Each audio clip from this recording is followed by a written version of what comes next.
Imagine say your song blow for TikTok, millions of streams, but you know they collect 1 year. Shey you go cry abi you go laugh. Most artists for Nigeria no dey get problem with talent. Na setup problem dey worry them. You fit dey trend, people dey shout your lyrics, but your account balance dey look you like. I'm in a fucked up mood. Any moment now, I begin to wipe people out. Any artist wey wan make money from music need these 4 things. Number 1, distribution, to put your song for all platforms. Number 2, PRO, BMI, to collect music when your song dey play for radio, abi bar, abi restaurants.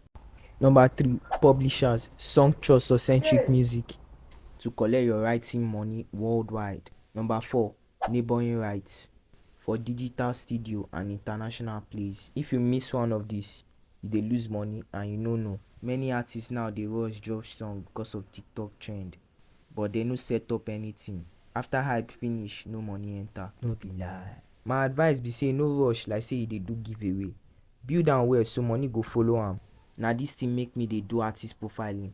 I no go just upload your song, I go set up everything well so you go fit collect your money complete. If you no wan blow for free, comment interested now or message me make we set up everything the right way.